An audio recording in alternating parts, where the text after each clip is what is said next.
Hello बच्चों, आज हम करेंगे MCQs of the chapter cell. तो let us begin with question number 1। Main difference between animal cell and plant cell is. अब आप यहाँ पे ध्यान दो बेटा, जो ऑड वन आउट हैं पहले हम उन्हें क्रॉस कर लेते हैं। जैसे कि मूवमेंट मूवमेंट तो देखो दोनों में होती है, प्लांट्स में भी होती है, एनिमल्स में भी होती है। जो प्लांट्स हैं उनमें विजिबल नहीं होती है, जैसे कि जियोट्रॉपिक मूवमेंट्स करती हैं रूट्स, और फोटोट्रॉपिक मूवमेंट शो करते हैं शूट्स। लेकिन मूवमेंट तो प्लांट्स में भी होती है, though it is not easily identified. Then this is the wrong answer. Growth भी दोनों में होती है, this is also wrong. Respiration भी दोनों में होती है, तो दिस इज ऑल्सो रॉन्ग। तो correct answer is nutrition. Animals में होती है हेट्रोट्रॉफिक न्यूट्रिशन, और जो प्लांट्स हैं उनमें होती है ऑटोट्रॉफिक न्यूट्रिशन। ऑटोट्रॉफिक क्या होती है? They can synthesise their own food, whereas animals can not synthesise their own food. That's why animals में है heterotrophic nutrition. Second question, animal cells lacking nuclei would also lack in, सीधी सी बात है, chromosomes. क्यों? Chromosomes जो हैं वो nucleus के अंदर ही सेफ होते हैं। अगर साइटोप्लाज्म में होंगे तो साइटोप्लाज्म की जो एंजाइम्स हैं वो क्रोमोसोम को डिग्रेड कर देंगी, इसलिए क्रोमोसोम्स का न्यूक्लियस के अंदर होना ज़रूरी है। तो if the animal cell lack nuclei they will also lack chromosomes. Third question, plasmolysis occurs due to. इसका आंसर है एक्सोऑस्मोसिस। क्यों है एक्सोऑस्मोसिस? ध्यान से सुनो बेटा, प्लाज्मोलिसिस होता क्या है? It is shrinkage of the protoplast of the cell. अब वो श्रिंकेज कब होती है? जब आप किसी सेल को एक हाइपरटोनिक सॉल्यूशन में डालते हो। किसी सेल को आपने डाला हाइपरटोनिक सॉल्यूशन में। अब हाइपरटोनिक सॉल्यूशन क्या होता है बेटा? देखो, हाइपरटोनिक सॉल्यूशन वो सॉल्यूशन होता है जिसमें सॉल्वेंट कम होगा और सॉल्यूट बहुत ज़्यादा होगा। मैं बात कर रही हूँ हाइपरटोनिक। हाइपर से याद रखना, सॉल्यूट ज़्यादा है क्या? Solute is more. सॉल्यूट मोर है और सॉल्वेंट लेस है। सॉल्वेंट लेस है यानी कि पानी जो है वो लेस होगा और उसमें या तो नमक या तो शुगर ज़्यादा होगी।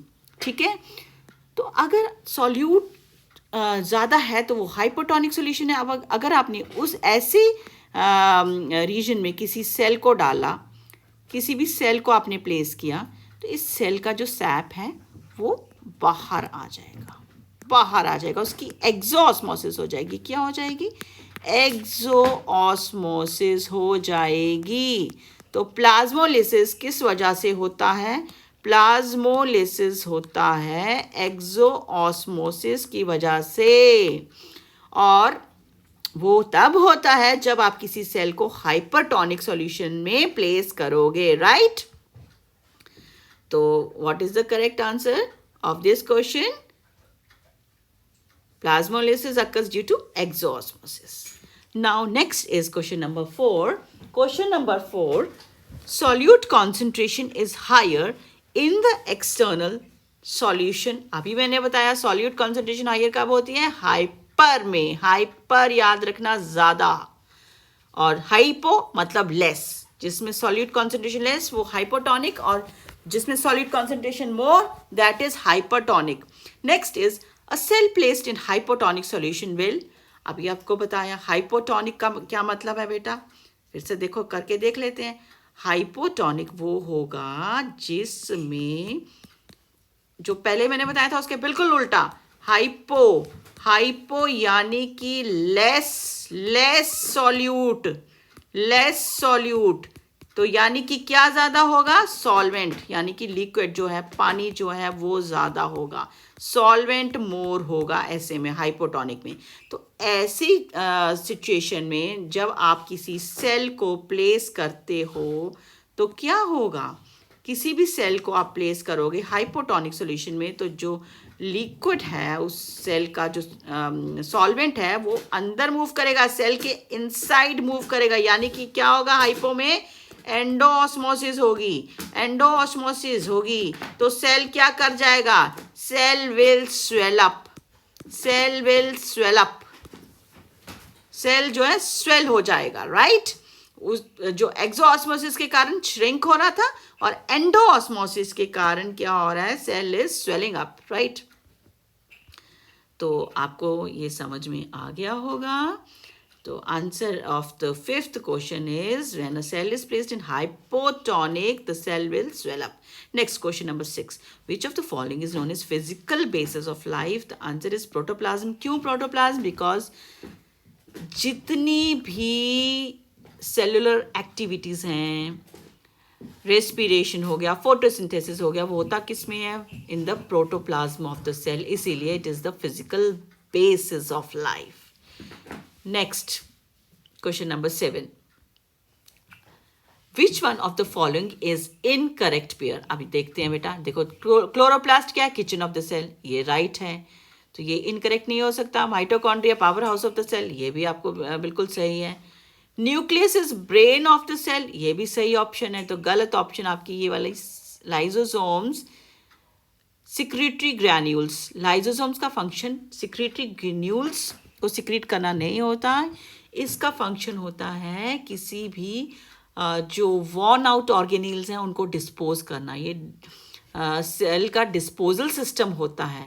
इसको सुसाइडल बैग्स भी बोलते हैं, डाइजेस्टिव बैग्स भी बोलते हैं, या फिर जो भी फॉरेन मटेरियल बॉडी के अंदर आता है, वायरस हो गया, बैक्टीरिया हो गया, उसको डिस्पोज करने वाला लाइजोसोम होता है। तो secretory granules, this is incorrect function of lysosome. तो करेक्ट आंसर इज 7th का सी। नेक्स्ट है photosynthetic pigments are located in. अब आपको इसको समझने के लिए आपको क्लोरोप्लास्ट का स्ट्रक्चर पता होना जरूरी है। अब देखो बेटा, क्लोरोप्लास्ट में क्या होता है, सबसे पहली बात की ट्रबल वॉल्ड मेम्ब्रेन होती है, ठीक है, क्लोरोप्लास्ट की। उसके अंदर ऐसे डिस्क लाइक स्ट्रक्चर्स होते हैं। इन डिस्क लाइक स्ट्रक्चर्स को कहते हैं थाइलेकॉइड्स। क्या कहते हैं? Thylakoids, right.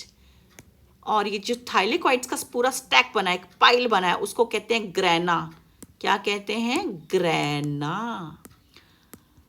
और ये ग्रैना एक और पाइल ऑफ ग्रैना से जुड़े होंगे बाय लेमले, बाय लेमले। और अंदर जो इसका मैट्रिक्स होता है, लिक्विड पोर्शन होता है, उसको कहते हैं स्ट्रोमा। Stroma, right. अब जो ग्रैना पार्ट है बेटा, ग्रैना यानी कि थाइलेकॉइड्स, इसमें जो फोटोसिंथेसिस का कौन सा रिएक्शन होता है? लाइट रिएक्शन होता है, लाइट रिएक्शन। तो यानी कि जो हमारी क्लोरोफिल पिगमेंट है या जो आपके फोटोसिंथेटिक पिगमेंट है, वो आपकी कहाँ पे प्रेजेंट होगी? ग्रैना में प्रेजेंट होगी। photosynthetic pigment is present in the grana of the chloroplast, right? और जो आपकी एंजाइम्स हैं, वो एंजाइम्स आपकी प्रेजेंट होंगी स्ट्रोमा में। अब स्ट्रोमा में कौन सा रिएक्शन होता है? डार्क रिएक्शन होता है ऑफ फोटोसिंथेसिस, वहाँ पे एंजाइम्स प्रेजेंट हैं। और जो लाइट रिएक्शन है वो ग्रैना में, ग्रैना इस पोर्शन में होगा, राइट। तो यहाँ पे क्लोरोप्लास्ट की जो पिगमेंट है यानी कि क्लोरोफिल है, फोटोसिंथेटिक पिगमेंट्स, वो इस पोर्शन में प्रेजेंट होती हैं। समझ में आ गया आपको? फिर कंटिन्यू करते हैं हम अपनी क्वेश्चन नंबर 8 से। तो इसका आंसर है grana. Next question 9, which one of the following act as garbage disposal system? वो मैंने आपको अभी बता दिया, वो लाइसोसोम है इसका correct answer. Ribosomes are made up of both P and C, RNA and protein, right? Next, colorless plastids are known as, colorless plastids कौन से होते हैं?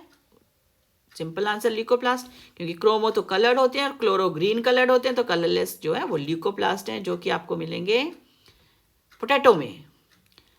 Next, chlorophyll is present in, अभी आपको बताया क्लोरोफिल पिगमेंट है, तो पिगमेंट कहाँ प्रेजेंट होती है? थाइलेकॉइड यानी कि grana. Okay, next question number 1 of part 2, cell wall of plant cell is chiefly compose, यहाँ पे चीफली पूछा है, चीफली मेन मतलब मेन मटेरियल कौन सा होता है? सेल्यूलोज। जबकि हेमिसेल्यूलोज भी प्रेजेंट है, प्रोटीन भी sorry hemicellulose is also present. Phospholipid और प्रोटीन जो है वो सेल मेम्ब्रेन में प्रेजेंट है। Hemicellulose cellulose both are present in cell wall, लेकिन इन्होंने पूछा चीफली मतलब मेन मटेरियल जो है वो सेल्यूलोस है, ज़्यादा मात्रा में जो है सेल्यूलोस पाया जाता है। तो क्वेश्चन को केयरफुली रीड करना before answering. Question number 2, intercellular connections in plant cells.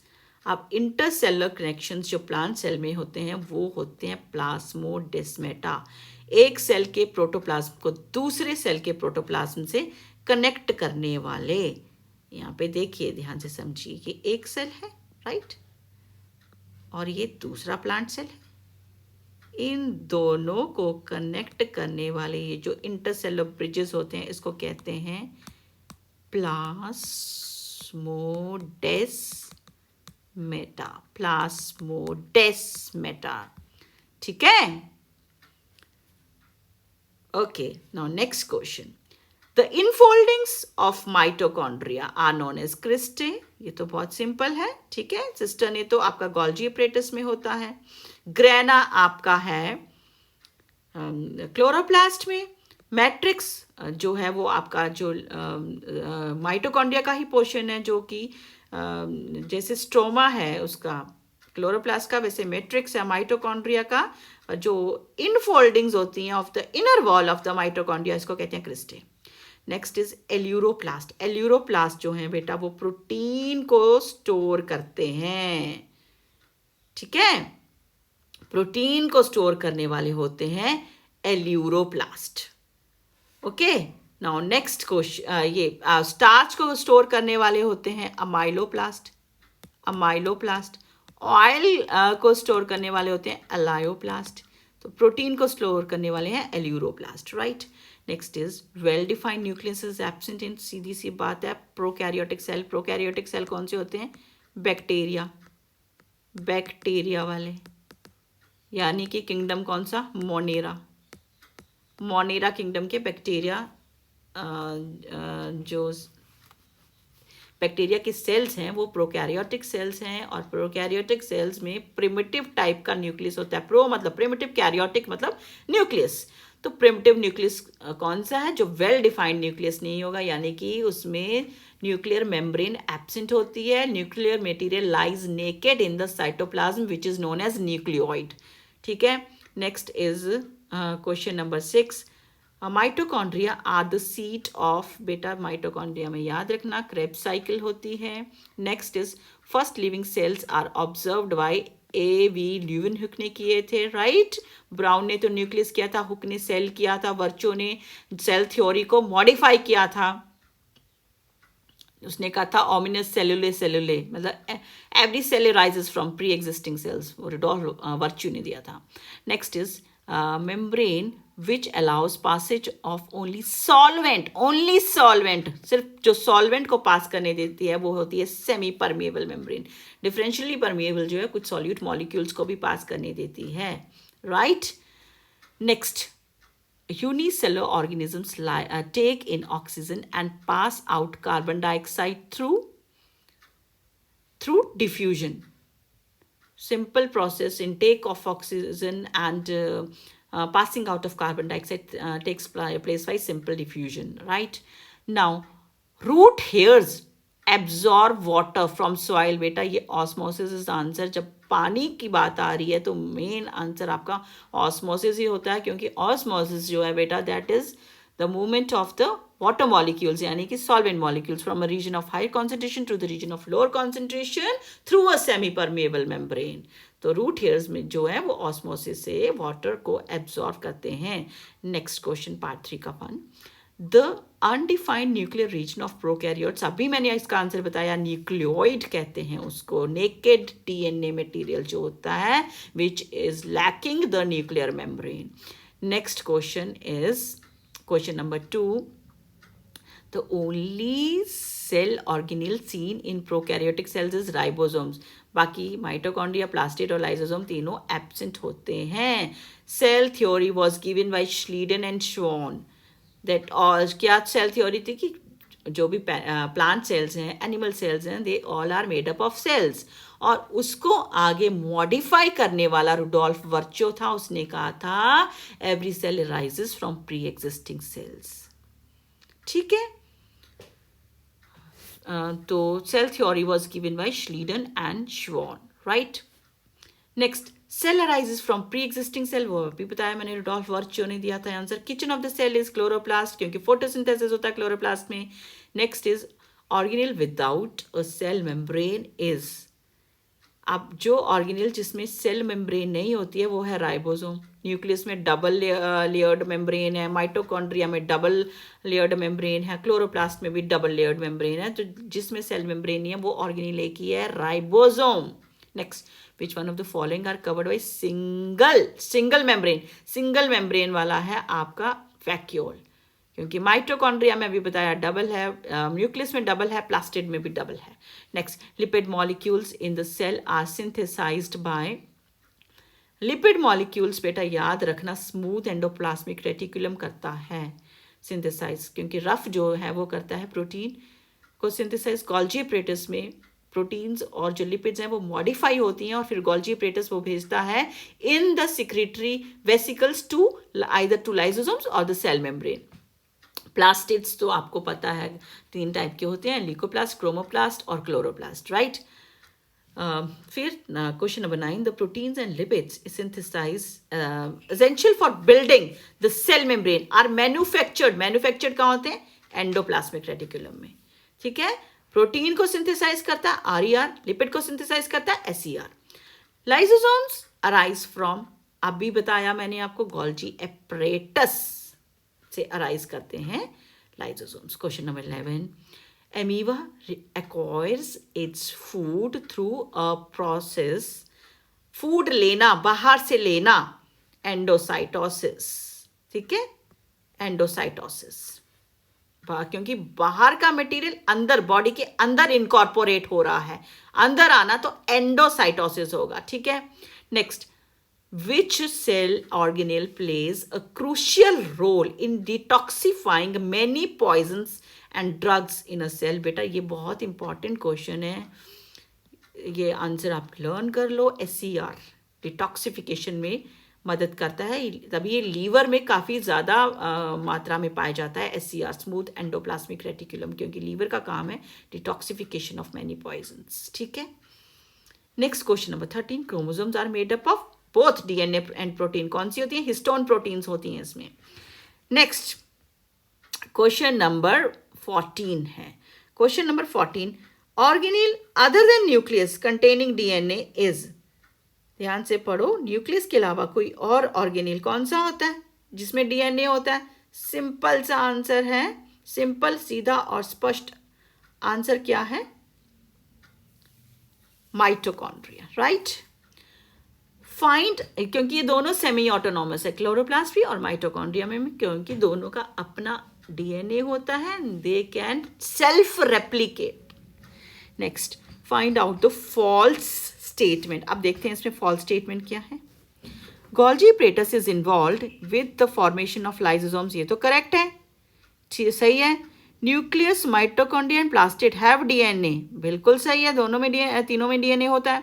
Next, mitochondria is said to be the powerhouse of the cell as ATP is generated in them, ये भी बिल्कुल सही है। तो this one is the false statement। cytoplasm is called as protoplasm, नहीं, cytoplasm क्या है, जो fluid portion है सेल का, that is cytoplasm। protoplasm क्या है, protoplasm includes both cytoplasm and nucleus। Cytoplasm में न्यूक्लियस नहीं आएगा, प्रोटोप्लाज्म दोनों का है, बना है, साइटोप्लाज्म प्लस न्यूक्लियस। नेक्स्ट, तो this is the false statement. Cell wall of which one of these is not made up of cellulose. देखो बेटा, हाइड्रिला प्लांट है तो इसकी भी बनी है, मैंगो ट्री प्लांट है तो इसकी भी बनी है, तो ये दोनों रॉन्ग आंसर हो गए। कैक्टस भी प्लांट है तो इसमें भी सेल्यूलोस है, तो not made up of cellulose होगा बैक्टीरिया। बैक्टीरिया की सेल वॉल किसकी बनी है, पेप्टाइडोग्लाइकेन। फंगस की किसकी बनी है, काइटिन की। ठीक है, question number 17, a cell will swell up. Swell up मैंने आपको अभी बताया था, जब आप डालोगे हाइपोटोनिक सॉल्यूशन में, हाइपोटोनिक सॉल्यूशन में क्या होगा, जब कॉन्सेंट्रेशन ऑफ वाटर मॉलिक्यूल्स ज्यादा होगी, राइट। ओके, तो आप यहाँ पे ध्यान से पढ़ो, the concentration of water molecules in the cell is higher than the concentration of water molecule in surrounding medium. गलत, सराउंडिंग मीडियम में ज़्यादा होनी चाहिए। The concentration of water molecules in the surrounding medium is higher than the water molecules, this is the right answer. The concentration of water molecules in the is same, same तो isotonic हो गया, तो ये भी नहीं हो सकता। The concentration of water molecule does not matter, ये तो बिल्कुल ही गलत है। कैसे does not matter, it matters a lot. The right answer is B. Next, question number 18. Plasmolysis in a plant cell is defined as, plasmolysis is known as the shrinkage of cytoplasm in hypertonic solution. This is the right answer. Next, question number 19. Which one of these is not related to endoplasmic reticulum? हम देखते हैं एक-एक करके. It behaves as transport channels for proteins between nucleus. Yes, transportation का काम तो है. It transports materials between various regions of cytoplasm. This is also correct. It can be the site of energy generation. This is the wrong answer. मतलब यही गलत statement है. This is the right answer for question number 19. It can be the site of some biochemical activities. Yes, protein synthesize होते हैं, lipid synthesize होते हैं. तो answer for question number 19 is C. Select the odd one out. Odd one out देखते हैं कि एक statement पढ़ के देखते हैं बेटा. Okay, now the movement of water across a semi-permeable membrane is affected by the amount of substances dissolved in it. बिल्कुल सही है. Membranes are made up of organic molecules such as proteins and lipids. बिल्कुल सही है. Molecules soluble in organic solvents can easily pass through the membrane. क्यों ये easily pass कर सकते हैं, क्योंकि जो मेम्ब्रेन्स हैं वो भी तो प्रोटीन्स और लिपिड जो कि खुद भी ऑर्गेनिक मॉलिक्यूल्स हैं उनकी बनी है, इसलिए वो इजिली पास कर जाते हैं. Now plasma membranes contain chitin sugar in plants. This is the odd one out. Chitin तो फंगस में होती है, इंसेक्ट्स में भी पाई जाती है chitin, not in plants. Okay, next question number 21. Following are few definitions of osmosis. Read carefully and select the correct definition. Number 1. Movement of water molecules from a region of higher concentration to a region of lower concentration through semi-permeable membrane. ये तो बिल्कुल सही है, क्योंकि osmosis में water molecules ही move करते हैं, और वो भी करते हैं from higher to lower concentration, और वो भी करते हैं थ्रू सेमी परमेबल मेम्ब्रेन. तो राइट आंसर आ गया हमारा. बाकी देखते हैं बाकी गलत क्यों है. Movement of molecules from its higher to lower concentration. अब यहाँ पे इन्होंने through a semi permeable membrane नहीं दिया, तो ये रॉन्ग हो गया. Movement of solvent molecules, solvent ही है भैया, वाटर मॉलिक्यूल सही. From higher concentration to lower concentration through permeable membrane. Permeable है तो this is wrong answer. Semi permeable होना चाहिए. Movement of molecule, solid molecule, solute molecules का नहीं होता, सॉल्वेंट मॉलिक्यूल्स का, तो ये भी गलत है. तो 21 का A is the right answer. Next is question number 1 again. Which one of the following options are not a function of ribosome? अब ध्यान से पढ़ते हैं राइबोसोम्स के functions. It helps in manufacture of starch grains. Okay, यहाँ पे पूछा है नॉट, ये ध्यान दें, नॉट. तो स्टार्च ग्रेन्स नहीं, गलत आंसर है. मतलब स्टार्च ग्रेन्स तो नॉट के हिसाब से तो ये सही आंसर है, क्योंकि स्टार्च ग्रेन्स तो नहीं बनाता ribosome. It helps in manufacture of hormones, भाई हार्मोन्स भी नहीं बनाता है, तो ये भी इस हिसाब से राइट आंसर हो गया, क्योंकि ये दोनों ही फंक्शन नहीं है राइबोसोम के. It helps in manufacture of enzymes. Yes, enzymes are proteins, तो ये एंजाइम्स प्रोटीन्स हैं, तो राइबोसोम्स का काम है. It helps in the manufacture of protein, तो ये दोनों आपके थर्ड भी सही हो गया, फोर्थ भी सही हो गया. तो इसके हिसाब से फर्स्ट और सेकंड का फंक्शन नहीं है, तो फर्स्ट और सेकंड ये डी वाला ऑप्शन आ गया आपका सही, क्योंकि यहाँ पे पूछा not a function of ribosome. Next आ गया chromosomes are made up of, मैंने अभी बता दिया, DNA and protein. Which one of the following can be crystallized? It is virus.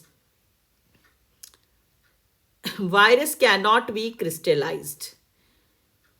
A cell will swell up if placed in, बार बार बताया मैंने आपको, hypotonic solution. Next, which one of the following is a correct definition of osmosis. सारे पढ़ते हैं बारी बारी से, फिर देखते हैं। ऑड वन आउट पहले कर ले। Movement of solute molecule, solute नहीं होता है, ये गलत ऑप्शन आ गया।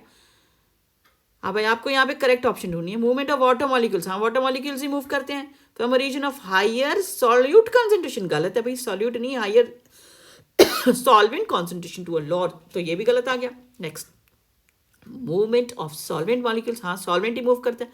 फ्रॉम हायर सॉल्यूट, ये गलत है भैया, to lower solute concentration. Through permeable membrane, ये तो बिल्कुल ही गलत है, परमिएबल नहीं भैया, सेमी परमिएबल मेम्ब्रेन चाहिए। तो नेक्स्ट देखते हैं, movement of solvent molecules from low solute, हाँ लो सॉल्यूट यानी कि हाई सॉल्वेंट होगा। जहाँ पे सॉल्यूट लो है तो वहाँ हाई सॉल्वेंट होगा, ये मान के चलो आप। Excuse me, this is the right option. Excuse me. Next, question number 6. Which one of the following is the correct definition of plasmolysis in a plant cell? That is shrinkage of cytoplasm in hypotonic solution. Next question. Which one of the following cell organelle is covered by single membrane? ये बार बार कर चुके हैं, vacuole is answer. The cytoplasmic connections from cell to cell are known as plasmodesmata, ये भी मैंने आपको अभी कराया। Next, which one of the following statements are false? अब ध्यान से देखते हैं। Mitochondria and plastid have their own DNA, ये तो सही है। Lysosomes are pinched off from Golgi apparatus, बिल्कुल सही है, गोल्जी एपरेटस से ही लाइसोसोम बनता है। Next, ATP is generated in mitochondria, ये भी सही है। Cytoplasm is also called protoplasm, this is wrong, तो मतलब यही आंसर है जो कि फॉल्स है। Cytoplasm is not protoplasm. Protoplasm में न्यूक्लियस भी आता है, साइटोप्लाज्म में न्यूक्लियस नहीं आएगा। Next, carbohydrates are present in plasma membrane in the form of. अब प्लाज्मा मेम्ब्रेन में किस फॉर्म में होते हैं? Glycolipids and glycoproteins, both lipids और प्रोटीन्स के मॉडिफाइड फॉर्म है ग्लाइकोप्रोटीन्स और ग्लाइकोलिपिड्स, तो D is the right answer. Next is tonoplast. Tonoplast किसकी मेम्ब्रेन होती है? डिफरेंशियली परमेबल मेम्ब्रेन है और ये वैक्यूल को सराउंड करती है। Cell wall of which one of the following is not made up of cellulose? बेटा ये भी देखो, ध्यान से देखो, जो प्लांट है वो तो सेल्यूलोस का बना होगा, जो इनमें प्लांट कौन सा नहीं है? बैक्टीरिया। बैक्टीरिया में क्या है? पेप्टाइडोग्लाइकेन, अभी बताया मैंने आपको। Amoeba captures its food through a process of, food को बॉडी के अंदर अंदर लेके आना है तो endocytosis. The nuclear region of prokaryotes, nuclear region of prokaryotes is nucleoid, which is naked DNA, which is devoid of the nuclear membrane. Living cells were first discovered by Leeuwenhoek. Which one of the following cell organelle forms lysosome? Golgi apparatus. 1 micrometer is equivalent to 10 raised to power minus 6 meter. Next is middle lamellae is formed of, middle laminae is formed of calcium pactate is the answer.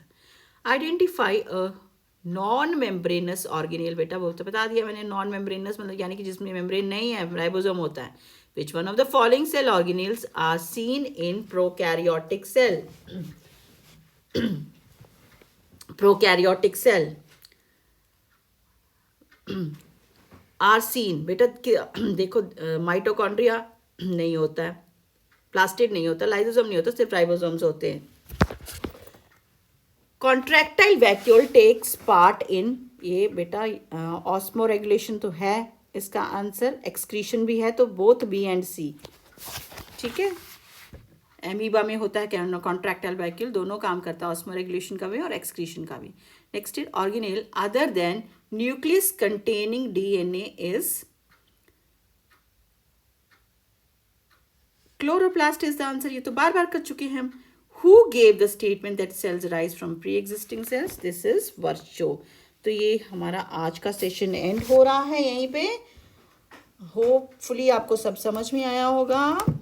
आप अभी next करेंगे हम MCQs of tissues chapter, और आप मेरे channel को like, share और subscribe ज़रूर करना। Thank you, have a good day.